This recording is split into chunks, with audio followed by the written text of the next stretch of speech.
familia. My name is AK, and today we have a very super cool, multi-talented person, Anthony Ramos. Welcome to the show. What's up? What's up? Thanks awesome. Listen, we're here to celebrate your song, Se Fue. Okay,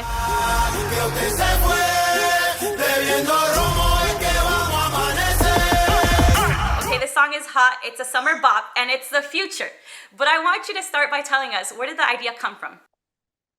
The idea came from I was in a long relationship, and unfortunately it ended, and it was just like a really rough time.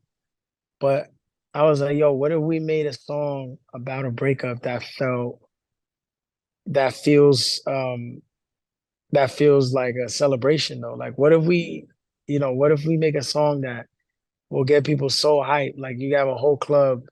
At least half that club broke up with somebody, whether it's somebody they was with for a long time, somebody they was with for a week. They all got, whether it was a situationship, whatever it is, there's a few people in that club that got breakups. So like, what if we just wrote this like celebratory anthem? Anthony, I was saying that the song is the future because when I was listening to the beat, it gave me like tropical vibes. So you also mentioned Suavemente, right? And kind of like how you took inspiration for that. Also, though, it's bilingual. And I'm like, when have you ever heard tropical music, if we want to label it that, but bilingual? So it's just like nostalgia, modernized. It's like, this is a push for the future, right? Our music. I think so. I think the only person I could think of that's been doing it for years really like that is Pitbull. Where Pitbull's been like the only cat going in and out of English and Spanish in his songs, and having all these, and still, doing all these different types of genre, mostly like electronic and pop and, with Latin flavor, but I think that now we're in a time where it's like, where I think the world is embracing the fact, we can do whatever we want with music. Like guys are singing in their native language and then singing in English, all the time. People are putting out French records. People are putting out foreign language records, records that are not just, it's not either just it's English or it's Spanish, Mm-hmm. And it never was like that for the entire world. It really was only like that, I think especially in the US. I think there's really this thing where it's like, oh, that's just either English or it's either Spanish. And now, mm-hmm. I think that, it's really special where you see the charts looking like Burna Boy, Bad Bunny, and Beyonce. You know what I'm saying? Like, these are all people from very different places, different places around the, Anita, singing in English, singing in Portuguese, singing in Spanish. She's doing whatever she wants, right? So it's dope to see that that's happening more and more in music.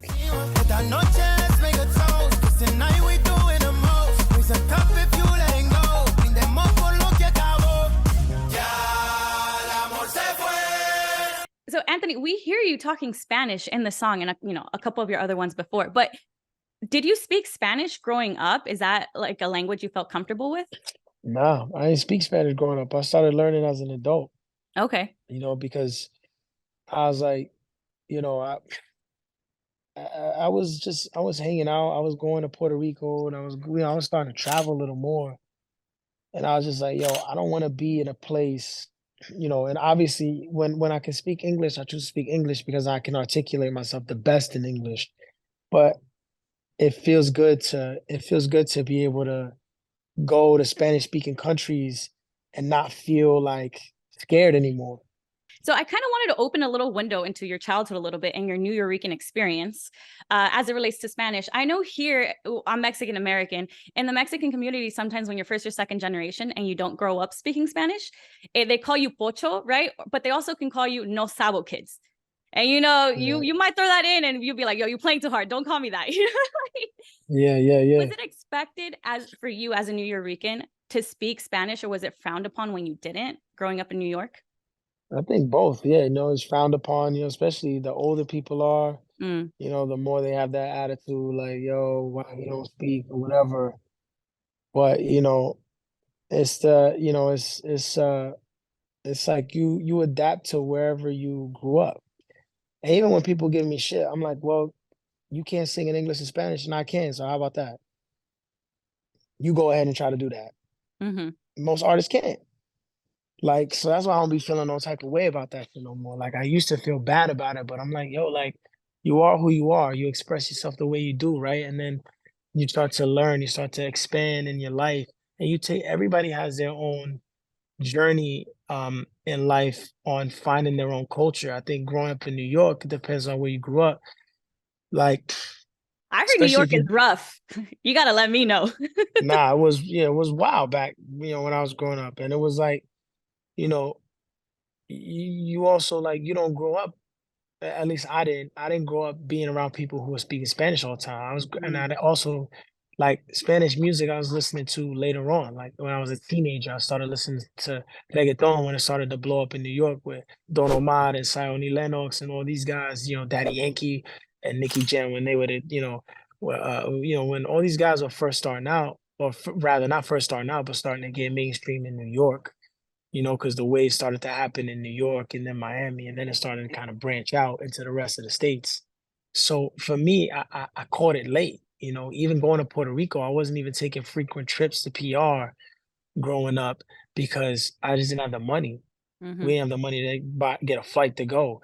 So it wasn't like I was immersed in my culture all the time. I was listening to hip hop, I'm listening to reggae, I'm chilling with dudes who are from Haiti, from Trinidad, from, mm. not just Latinos, and even the kids who were Latino were listening to 50 Cent, listening to Biggie Smalls. Like, you know what I'm saying? We wasn't listening to the only time I listened to like Mark Anthony and Tito Rojas, and my mom introduced me to that stuff. So I had to find that music.